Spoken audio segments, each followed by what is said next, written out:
मेरे प्यारे बच्चों, आप सभी को नमस्कार। आज हम बैठे हैं अजीत सिंह भाई के साथ, और जो बच्चे बागपत साइड से हैं तो ये आपका भाई है, और इसने सीपीओ में 2023 में इसका सिलेक्शन हुआ है।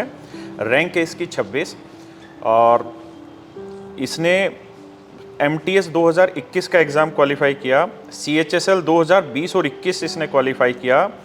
2021, 22 और 23 सीजीएल में ये है, और अभी इनकम टैक्स ऑफिस में ये काम कर रहा है। सीपीओ भी 20 में भी क्लियर किया, 22 में भी और 23 में भी।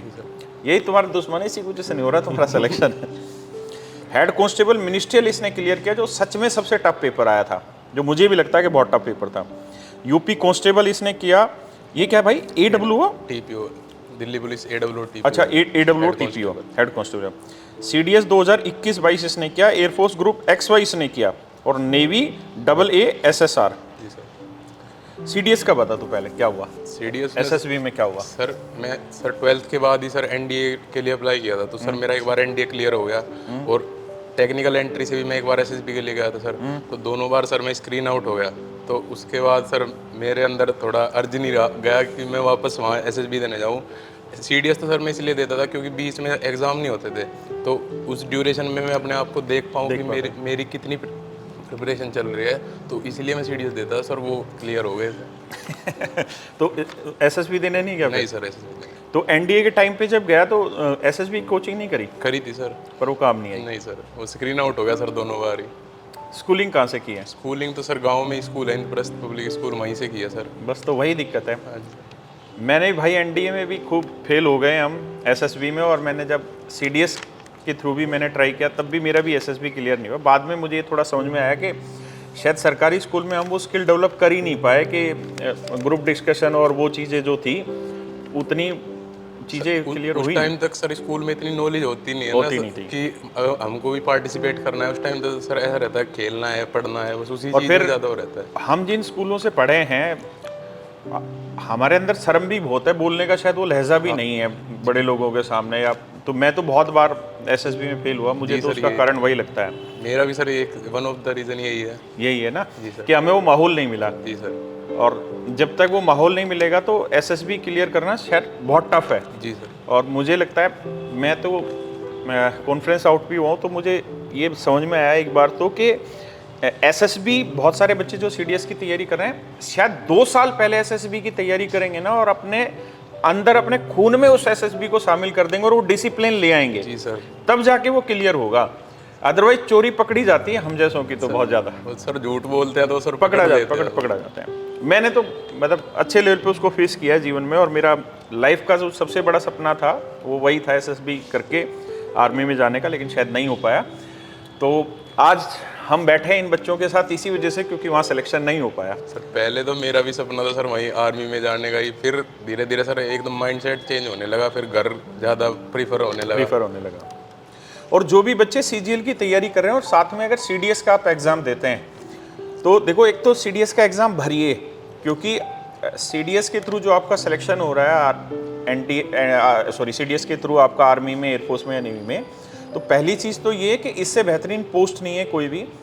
दूसरी चीज़ ये कि सबसे बड़ी हर्डल जो है ना उसमें, वो एसएसबी की है, और उसके लिए अपने आप को 2 साल से लगातार तैयार करते रहिए। जितना टाइम पे उठना, डिसिप्लिन रहना, सच बोलना, झूठ बिल्कुल नहीं बोलना, लोगों से डिस्कस करना, तरीके से बात करना, वो लहजा, सारी चीज़ें आनी चाहिए, तभी आप उसमें क्लियर कर पाएंगे। अच्छा, तो तेरा देख रहा हूँ लगभग 200 पोस्टों में तूने सिलेक्शन ले दिया। जी सर। तो तुझे बालक पीटते नहीं है जो तैयारी कर रहे हैं? सर बोलते हैं सर भाई आए हुए हैं। तो तू तो बहुत बेकार कर रहा है इन बच्चों के साथ। लेकिन अब तेरा सपना क्या है वो बता एसएससी के साथ? अभी तो सर मैं एक्साइज इंस्पेक्टर के लिए ट्राई करूंगा एक बार अभी सीजीएल में, दिल्ली के लिए।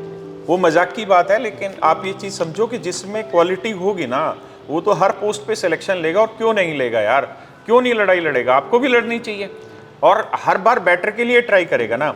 अब मान लो ये इनकम टैक्स ऑफिस में काम कर रहा है टैक्स असिस्टेंट पे, तो ये टैक्स असिस्टेंट के लिए दोबारा अप्लाई नहीं करेगा, क्योंकि वो इसका ऑलरेडी, और दिल्ली इसकी चॉइस पोस्टिंग दिल्ली होगी या कहीं? दिल्ली है सर। दिल्ली है ना, तो दिल्ली इसको मिल रखी है। अब इसका सीपीओ 2023 में सिलेक्शन हुआ, 26वीं रैंक, तो उम्मीद है कि सीपीओ भी दोबारा नहीं भरेगा। नहीं सर। नहीं है ना? नहीं सर। हाँ, तो अब आपके लिए पोस्टें बचती रहेंगी। अब इसके संघर्ष की बात करते हैं। बागपत में कहाँ से है भाई? सर गांव काठा से हूँ सर मैं, बागपत में। अच्छा। जी सर। पापा क्या करते हैं? पापा सर दिल्ली पुलिस में थे, अभी रिटायर हो गए, जनवरी में रिटायर हुए हैं। अच्छा, अभी जनवरी में। दो बड़ी दीदी हैं, वो भी दिल्ली पुलिस के अंदर ही अभी। अच्छा, गवर्नमेंट जॉब मिलेगा। और भाई अकेला ही है? जी सर। हाँ, तो वो तो अच्छा काम कर लिया इसने, फिर दिल्ली पुलिस में सारा ही परिवार हो गया। इसके पिताजी रिटायर हो गए दिल्ली पुलिस से, दोनों बहनें दिल्ली पुलिस में, और ये अब सब इंस्पेक्टर फिर दिल्ली पुलिस में लग गया। तो इससे अब तहजीब से बात करेंगे, हमारी जरूरत कभी पड़ेगी इससे। नहीं सर। नहीं। अच्छा, तो ये बता के अभी एमटीएस अब तो नहीं दे रहा है ना? नहीं सर, अभी ना CHSL दियो, एक बार ही दिया सर। हाँ, ना CPO दियो, ना कुछ दियो। और अब तो तूने सिर्फ CGL टारगेट करना है 2024 वाला जो होगा, है ना? और भगवान करे तेरा सिलेक्शन उसमें हो जाए। अच्छा, बता कि तूने सबसे पहले SSC के बारे में कब सुना था? सर मैं तभी मतलब 2019 में एनडीए के SSB से आउट हो गया था। तो सर एक सीनियर है गांव में, रोहित भाई है, वो अभी ऑडिटर है CAG में। SSC के थ्रू लग गए? तो सर उन्होंने मेरे को इसके बारे में बताया, थोड़ा गाइड किया। और सर घर में भी मेरी दीदी वगैरह वो गवर्नमेंट सर्विस में है, उन्होंने भी बताया। तो फिर सर मैं दिल्ली आ गया था, तभी सर ऑनलाइन कोचिंग तो थी नहीं उस समय, तो ऑफलाइन ही चलती, ऑनलाइन तो सुना ही नहीं था। हाँ सर, ऑनलाइन थी नहीं। तो सर मैंने प्रूडेंस में एडमिशन लिया था तभी 2019 में मई में। तो उस समय था ना जब मैं मैथ पढ़ाता था, इंग्लिश जयदीप सर पढ़ाते थे और रीजनिंग अरुण सर पढ़ाते थे। तो तूने एक ही सब्जेक्ट लिया था तीनों? सर मैंने एक ही मैथ्स स्पेशल। अच्छा, मैथ स्पेशल ही लिया था 2018 में? 19 में। और कैरेवल जी की जो शुरुआत हुई वो लगभग लॉकडाउन से थोड़ा ही पहले हुई थी। तो उस समय तो सारा ही हमारा ऑफलाइन सेटअप था। तो ऑफलाइन कितने दिन कर रहा तेरी तैयारी? सर मैं जनवरी के अंदर मेरा यहाँ से मैथ हो गया था और GK हो गई थी सर फ्रंट लाइन पे। तो सर फिर कोरोना आ गया था, फिर मैं गांव चला गया था। फिर मैं वापस तो दिल्ली आया ही नहीं सर। अच्छा, उसके बाद दिल्ली उसके सर वहीं पे गांव के में सर बागपत में लाइब्रेरी है, वहीं पे सेल्फ स्टडी की और जो आपने पढ़ाया था नोट्स और जो बुक्स वगैरह थी वही फॉलो की। अच्छा, और आप फादर साहब दिल्ली में थे तो रहते वहीं बागपत में ही थे? सर देखो, बड़ा ज़रूरी है कि कोई एक आदमी ठीक से गाइड कर दे। जब ये एनडीए से बाहर हो रहा था तो इसके दोस्त ने, सीनियर ने बताया इसको कि SSC के ऐसे तैयारी कर, और उसके बाद फिर इसने SSC की आग लगा दी। सारी पोस्टों में लगभग इसने सिलेक्शन ले लिया। अच्छा, ग्रेजुएशन में क्या सब्जेक्ट थे? सर ग्रेजुएशन में सर इंग्लिश थी, पॉलिटिकल साइंस थी और ज्योग्राफी थी सर। इंग्लिश कैसी थी तेरी? इंग्लिश सर नॉर्मल थी सर। हल्की थी? हाँ सर, नॉर्मल थी। और रीजनिंग? रीजनिंग तो सर कहीं से नहीं। अच्छा, खुद ही प्रैक्टिस करते रहे, यूट्यूब पे थोड़ा बहुत सेशन देखते रहे वगैरह के वजह से। और जो सर वीक पॉइंट से, जैसे सर कैलेंडर वाला चैप्टर है सर, उसके लिए सर कोड्स वगैरह याद करने पड़ते हैं, तो वो 1-2 क्लास यूट्यूब पे देख लें। और ये भी आप समझिए कि अगर आपके पास पैसा नहीं है तो ऐसा नहीं है कि आप तैयारी नहीं कर सकते। यूट्यूब पे बहुत सारे लेक्चर फ्री ऑफ कॉस्ट पड़े हुए हैं आपके लिए, आप वहाँ से स्पेसिफिक देख के भी अपनी तैयारी शुरू कर सकते हैं। और अगर आप सीक्वेंस वाइज सिस्टम से पढ़ना चाहते हैं तो पैसे हैं तो कोचिंग लो, अदरवाइज बिना कोचिंग के भी सिलेक्शन होने लग रहा है। अब ये बच्चे हैं, जैसे इन्होंने रीजनिंग में कहीं कोचिंग नहीं ली, सिर्फ अपनी तैयारी के दम पे ही इन्होंने सिलेक्शन लिया। और जीएस सर फ्रंट लाइन में कोचिंग की थी सर। अच्छा, उस समय उसी से तो 2018 की फिर ये सारी काम आई? 19 में की थी सर। अच्छा, 19 तो फिर लगातार करता रहा उसको? हाँ सर, उसी को ही रिवाइज करता रहा सर। वो ये अब प्रिपरेशन करेंगे, एक बुक को मल्टीपल टाइम्स करना है, ये बुक चेंज नहीं करनी है और नई टीचर भी चेंज नहीं करना है। क्या अभी सर सबसे बड़ी प्रॉब्लम क्या है, अभी मैं बोल दूंगा कि मतलब ये बुक पढ़ लो, कि कोई दूसरा टॉपर आके बोल दे भाई मैंने तो ये पढ़ी थी, तो बच्चे कंफ्यूज हो जाएंगे। कुछ दिन उसको पढ़ लेंगे, वो भी आधी पूरी हो जाएगी, फिर कुछ दिन दूसरी बुक को पढ़ लेंगे। तो एक बुक करनी है मल्टीपल टाइम्स, जब तक उसका पता ना लग जाए उसके अंदर क्या क्या सब कुछ है मेन चीज़। और ये ज़रूरी है कि ज़्यादा टॉपर्स की भी चॉइस पे मत जाइए।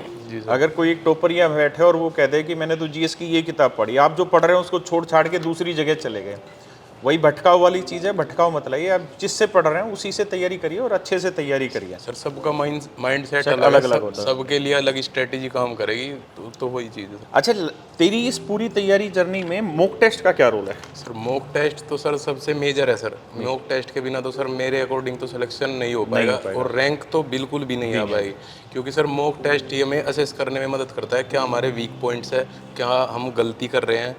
अगर हम मॉक टेस्ट देंगे, हमारा मतलब ये नहीं है कि मॉक टेस्ट दे दिया खाली और मतलब कम नंबर आ गए तो ठीक है, ज़्यादा आ गए तो ठीक है, उसको अच्छे से असेस करना है हम क्या गलती कर रहे हैं। तुम करते क्या थे मॉक टेस्ट देने के बाद? उसका रिजल्ट लेते थे, क्या करते थे? मैं सर एक मैंने नोटबुक बनाई हुई थी, जो भी मैं गलत क्वेश्चन करता था वो पहले तो वहाँ पे नोट डाउन करता था उस नोटबुक में, जो मॉक में गलत किए। तो सर कुछ दिन बाद पैटर्न बनना शुरू हो जाता, जैसे कि मतलब एक चैप्टर है उसके मैं क्वेश्चन गलत कर रहा हूँ तो वो पैटर्न बन जाता था। वही सर वही मैं यूट्यूब पे जाके देख लेता, आपकी वीडियो देख लेता था या क्लास नोट्स देख लेता, तो उससे फिर वो क्लियर हो जाता था, फिर वो गलती दोबारा नहीं होती थी, तो वहाँ पे स्कोर बढ़ जाता था। यानी अल्टीमेटली इस बच्चे ने बिल्कुल ठीक कहा कि सिर्फ मॉक टेस्ट देने से भी कुछ नहीं होगा, उस मॉक टेस्ट का एनालिसिस करना बहुत ज़रूरी है। जो गलतियां हुई उसको ठीक करो दोबारा, ताकि वो नेक्स्ट टाइम गलती ना हो। सर पैटर्न बनना शुरू हो जाता है एक टाइम के बाद, पैटर्न बनना स्टार्ट हो जाता है। और जीएस में फिर ये दिक्कतें कैसे करते थे ठीक? सर जीएस में तो सर वही नोट्स ही पढ़ता था सर, और जो मैक्सिमम चीज़ें थी सर याद करने की कोशिश करता था। याद करने की कोशिश करता था, बाकी तो फैक्चुअल चीज़ें जी थी। सर, और जो मॉक में गलती हो गई सर वो नोट डाउन की, फिर उनको भी याद करता तो फिर वो भी गलती नहीं होगी। और इंग्लिश में मॉक टेस्ट देते थे तो ग्रामेटिकल पोर्शन में ज़्यादा नंबर कटते थे या इसमें वोकैब वाले में? वो सर जो मेरे अकॉर्डिंग जो मेरा ओपिनियन है सर, वो कैब भी बच्चे याद कर सकते हैं, ग्रामर भी सर याद कर सकते हैं, एरर वगैरह हो जाएंगे। सर जो कॉम्प्रिहेंशन वाला सेक्शन है ना सर, उसमें सर काफ़ी बच्चों को प्रॉब्लम आती है, क्योंकि वो सेंस पर बेस्ड होता है पूरा। तो उसके लिए सर मेरा तो ये ओपिनियन है कि न्यूज़पेपर जरूर पढ़ना चाहिए सर, क्योंकि उससे कौन सा? सर कोई भी द हिंदू का कोई भी आर्टिकल पढ़ो, उससे सर जो अंडरस्टैंडिंग डेवलप्ड होगी ना सर, वो मेजर रोल प्ले करती है इंग्लिश के अंदर। इंग्लिश के अंदर उससे ही स्कोर जो है इंक्रीज होगा सर। तो तूने कब से पढ़ना शुरू किया था? सर न्यूज़पेपर 2022 के आसपास से पढ़ रहा हूँ सर। पढ़ना स्टार्ट किया था। अच्छा, तूने एक शब्द कहा कि जब मैं मॉक टेस्ट देता था तो जहाँ मुझे दिक्कत होती थी तो मैं उस पोर्शन को रिवाइज करता था। जी सर। तो उसको रिवाइज क्लास नोट से करते थे तो वो कंफर्ट हो जाता था क्लास नोट्स में? क्लास नोट्स के साथ साथ क्वेश्चन भी लगाते थे सर। अच्छा, उस चीज़ की प्रैक्टिस भी करते थे? जी सर, जी सर। जैसे प्रॉफिट एंड लॉस में मान लीजिए कोई टाइप है तो उसकी दोबारा से प्रैक्टिस करते थे? जी सर। ताकि वो पक जाए। और वो ज़रूरी है, वो कहते हैं ना कि जब तक गलती नहीं मिलेगी तब तक उसमें सुधार नहीं होगा। और बहुत सारे लोग हैं जो मॉक टेस्ट देते रहते हैं, फिर लगातार शिकायत आती है कि स्कोर नहीं बढ़ रहा। तो शायद उसकी एक कारण यही होगा कि वो एनालिसिस नहीं करते हैं। जी सर। अच्छा, तेरी जर्नी तो फिर बहुत लंबी हुई है। 2018-19 में तूने तैयारी स्टार्ट की और फिर 2020 में शायद तेरा पहला सिलेक्शन होने शुरू हुआ है। दिल्ली पुलिस में हुआ था सर 2020 के अंदर। 20 के अंदर। उसके बाद तो तेरे लगातार है सिलेक्शन दुनिया भर के। तो वो जो टाइम बीता तेरा, उसमें मतलब कंटिन्यूएशन कैसे बना रहा? उसमें सर थोड़ा डिमोटिवेट भी हो जाते हैं सर उसके बीच में सर। उसका तो मेरा यही है सर, अच्छे दोस्त हो तो सर वो भी मोटिवेट करते हैं सर। घर वाले से बात करना भी सर एक बहुत बड़ा फैक्टर है, जो घर वालों से बात करेंगे वो भी मोटिवेट करेंगे। और सर कंसिस्टेंसी सबसे बड़ी चीज़ है, अगर आप कंसिस्टेंट रहेंगे तो आपका सिलेक्शन जरूर कहीं ना कहीं हो जाएगा। तो तेरे फादर साहब तो दिल्ली पुलिस में, तो वो बात करते थे तुझसे? जी सर, वो सर पूरा टाइम देते, वो सर मेरे तो सर फ्रेंड की तरह है अभी। चलो, ये बहुत अच्छी बढ़िया पेरेंटिंग है जी सर, कि दिल्ली पुलिस में जॉब कर रहे हैं और उसके साथ वो अपने बच्चों के साथ ऐसा बिहेवियर रखते थे। मेरे फादर साहब की तो ये हालत थी, उनको कोई सवाल पूछे ना तो 2 दिन बाद उसका कोई जवाब दे दें तो, वरना बहुत गैप था हमारे बीच में।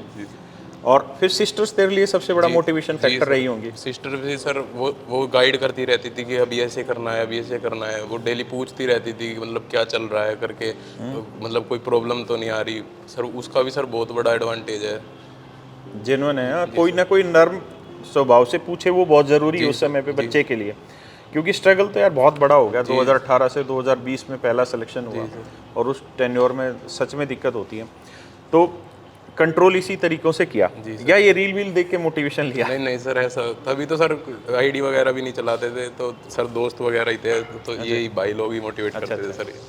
और ये अक्सर देखा है कि जो भी बच्चे सिलेक्शन लिए ना, मोस्टली की आईडी नहीं मिलेगी सोशल मीडिया पे। इन चीज़ों से, बीमारियों से दूर है। लाइफ में कुछ ऐसा किया तैयारी करते वक्त के जिसने तुझे हेल्प की कि यार पढ़ाई के अलावा ये चीज़ मैंने की तो इससे मेरे को कहीं ना कहीं थोड़ी पॉजिटिविटी बनी रह गई? मेरे अकॉर्डिंग तो सर आउटडोर गेम्स एक थे जो मेरे बहुत ज़्यादा हेल्प किया, क्योंकि सर जो कौन सा गेम करता सर? मैं तो सर सारे से ही गेम खेल लेता हूँ, क्रिकेट भी, वॉलीबॉल भी। तो सर उस चीज़ से क्या होता है, अगर पढ़ते रहते हैं तो सर एक टाइम के बाद फ्रस्ट्रेशन सा आना शुरू होता है। और अगर हम फिजिकल एक्सरसाइज करेंगे तो सर हमारी हेल्थ भी थोड़ा उससे सही रहेगी और थोड़ा माइंड सेट भी क्लियर हो जाता है। और ये तो जिस समाज से आता है उस समाज में तो सामाजिक दबाव बड़ी चीज़ होती है। जहाँ बहुत पढ़े लिखे लोग हो जाते हैं उसमें समाज इतना दबाव नहीं डालता। भाई न्यूक्लियर फैमिली है, आस पड़ोस भी नहीं जानता कौन क्या है। गांव देहात में तो हर कोई जानता है कि अब ये क्या कर रहा है क्या नहीं कर रहा, तो सब लोगों का दबाव भी होता है बिना कहे भी। और स्पोर्ट्स बहुत अच्छी चीज़ है। जब फिजिकल की तैयारी कैसे की? सर फिजिकल की तैयारी तो सर वो भाई खड़ा है, उसने ही करवाई है सर पूरी तैयारी। तो तू तो फिट लग रहा है, तेरी कलाई तो बहुत मोटी हो रही है भाई। सर अभी तो सर मैंने 25 किलो वजन कम किया था। पहली बार 22 वाले सीपीओ में भी मेरी अच्छी रैंक थी, तो उसमें सर मेडिकल आउट हो गया था मैं। उसमें क्या रैंक थी तेरी? उसमें सर रैंक तो नहीं पता लग भाई, उसमें जो रैंक आई के हिसाब से 9 रैंक बन रही थी। अच्छा 9 रैंक। जी सर, 9 रैंक तो अच्छी थी, पर उसमें ओवरवेट था। जी सर। फिर अब अभी तो सर कम कर लिया था। तो जिम से या भाग दौड़ करके? सर रेस मारी है सर, सिर्फ रेस मारी? और डाइट करी है सर। 2 महीने के आसपास सर रोटी नहीं खाई थी, रोटी बंद कर दी थी। बापू ने कुछ कही नहीं तेरे को वेट बढ़ाया जब? 25-25 किलो वजन फालतू हो रहा है भाई, लाला का लड़का हो रहा है। बोलते तो सर। अभी मम्मी की क्या सर रिएक्शन है? सब खुश है सर घर में, क्योंकि सर सभी दिल्ली पुलिस में है, तो सर हाँ पूरा परिवार ही दिल्ली पुलिस में हो गया। जी सर। अच्छा, जैसे अभी जो बच्चा गया उसका जो स्ट्रगल का टाइम था वो बहुत कम था। उसने 2022 में कोचिंग लेनी स्टार्ट की, जो 46वीं रैंक था, और 2022 में उसका सिलेक्शन हो गया। तूने 2018 में हमसे ऑफलाइन कोचिंग ली और तेरा सिलेक्शन 2020 में पहला हुआ। 19 में ली थी। हाँ 19 में। तो तेरा टाइम फिर भी वो 2 साल का गया, लगभग 1-1.5-2 साल तेरा गैप रहा। तो नए बच्चे जो तैयारी कर रहे होते हैं उनको तो कुछ कहना चाहे कि इस टाइम को कैसे, जब भी फेडअप हो तो उसको कैसे निकाले उस टाइम को। बहुत सारे बच्चे क्या करते हैं कि जब भी ऐसी दिक्कत आती है ना, ज़्यादा प्रेशर बढ़ता है उनके ऊपर, तो कई बार वो क्विट कर देते हैं और फिर जीवन भर पछताते हैं यार क्विट किया। ऐसों को तो कुछ कहना चाहे? सर ऐसे में तो मैं सर यही कहना चाहूँगा, अगर कोई सीनियर है सर उनसे बात करे सर, क्योंकि सर वो अच्छे से गाइड कर देते हैं कि मतलब ऐसा करना चाहिए, ऐसा नहीं करना चाहिए। सर मेरे केस में तो सर मेरे पास 2-3 अच्छे सीनियर थे सर, उन्होंने गाइड किया, घर वाले थे सर। और वही है सर, अगर डेडिकेटेडली कंसिस्टेंसी से पढ़ाई करेंगे ना सर, तो अच्छे से निकल जाएंगे सर सारे एग्जाम। और अभी जो तू नौकरी कर रहा है सेंट्रल गवर्नमेंट में, इससे तनख्वाह कितनी आती है तेरी? सर तनख्वाह तो सर 46 एंड। तो कर क्या रहा है उस पैसे का? अभी तो सर कुछ नहीं कर। खर्च कर रहा है कि बचा रहा है? नहीं सर, होते हैं सर, खर्च भी होते हैं। खर्च भी होते हैं। तो एक काम करियो कि अपने यार दोस्तों पे खर्च करियो जो तैयारी कर रहे हैं अब। जी सर। क्योंकि अब तेरा सिलेक्शन हुआ है तो तेरा काम है कि उनको मोटिवेट रखना और उस तरीके से आगे बढ़ाना। और अब सीजीएल टारगेट है दिल्ली का तेरा? जी सर। कि दिल्ली में आए, है ना? तो उम्मीद करते हैं कि इस बच्चे का सिलेक्शन हो और भाई जीवन में कामयाबी पाए। और देखो इसके लिए, इसके पेरेंट्स के लिए कितनी खुशनसीबी है कि इसके पेरेंट्स सब इंस्पेक्टर से रिटायर होंगे। जी सर। जी सिपाही से लगे होंगे। जी सर। तो इसके फादर साहब की जर्नी रही दिल्ली पुलिस कांस्टेबल से, लास्ट में रिटायर हुए सब इंस्पेक्टर से। इसकी जर्नी हो रही है सब इंस्पेक्टर से, ये लग रहा है 10 साल में इंस्पेक्टर हो जाएगा और उसके बाद ये लगभग एसीपी या एडिशनल डीसीपी से रिटायर होगा। तो जहाँ इसके फादर साहब ने जो आखिरी पायदान पे पैर रखा, वहाँ से इसने शुरुआत की और ज़बरदस्त इसने मुकाम हासिल करना है अपने जीवन में। तो इसको ढेरों शुभकामनाएं। और आप सब बच्चों से भी मैं यही चीज़ कहना चाहूँगा कि जर्नी भगवान ने कुछ लोगों के लिए डिसाइड की होती है कि इसको रगड़ रगड़ के लेके जाना है, और कुछ के लिए सीधी लग्जरी फ्लाइट दे रखी है कि 6 महीने में 5 महीने में नौकरी उसको मिल जाएगी। तो मंजिल पे एक ना एक दिन सभी ने पहुंचना है, परिणाम एक ना एक दिन सभी के लिए सुखद आना है। बस पेशेंस रखिए और सही वक्त का इंतजार करिए जब वो मौका आपको हाथ आए। दूसरा ये है कि जो मैं इसकी वैकेंसी देख रहा हूँ पूरा पेज भरा हुआ है, इसने एमटीएस नहीं छोड़ा, इसने सीएचएसएल नहीं छोड़ा, इसने यूपी कांस्टेबल नहीं छोड़ा, दिल्ली पुलिस कांस्टेबल नहीं छोड़ा, इसने दुनिया जान की सारी वैकेंसी भर मारी और सब में सिलेक्शन लिया। तो शायद इसके लिए वो जर्नी बाद में बहुत आसान हुई होगी, क्योंकि इसने हर दूसरे तीसरे महीने किसी न किसी पोस्ट पे सिलेक्शन लिया। तो अपने आप को इस चीज़ के लिए तैयार रखो कि मुझे एमटीएस का भी फॉर्म भरना है, मुझे कांस्टेबल का भी फॉर्म भरना है, मुझे हर चीज़ की तैयारी तैयारी एक ही है, फॉर्म सारे भरते रहिए ताकि आप मोटिवेट होते रहें। तो ऐसे बच्चों को धन्यवाद और ऐसे पेरेंट्स को धन्यवाद कि वो अपने बच्चों को इतने टाइम तक मोटिवेट रखते हैं। और ये उन सभी पेरेंट्स के लिए भी एक बहुत बड़ी जिम्मेदारी है कि आज का वो कंपटीशन नहीं रहा और हर बच्चे की वो किस्मत नहीं है कि 6 महीने साल भर में वो सिलेक्शन ले ले। कईयों का स्ट्रगल बहुत लंबा होता है और पेरेंट्स का जो दबाव होता है या पेरेंट्स का जो मोटिवेशन होता है वो इंटरनल होता है और वो बड़ा रोल प्ले करता है।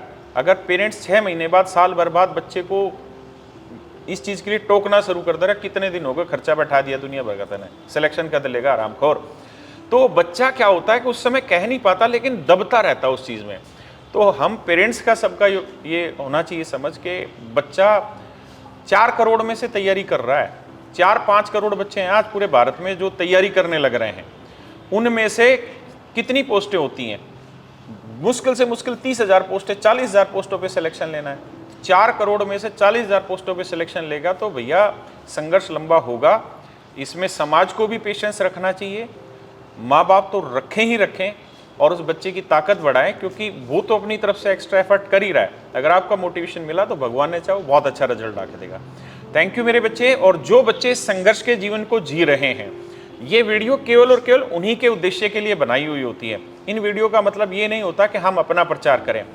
हम बहुत साधारण से परिवार से हैं और हमने अपने जीवन में बहुत कुछ पा लिया, ठीक है, तो शायद आज हमें उस चीज़ की इतनी ज़रूरत नहीं है, लेकिन ये जो चेहरे हैं ये आपको रियल मोटिवेशन देंगे कि ये उसी संघर्ष से निकले हैं और ये उसी संघर्ष को जीत में बदल रहे हैं। तो आप भी बदलेंगे। धन्यवाद मेरे बच्चों। Thank you.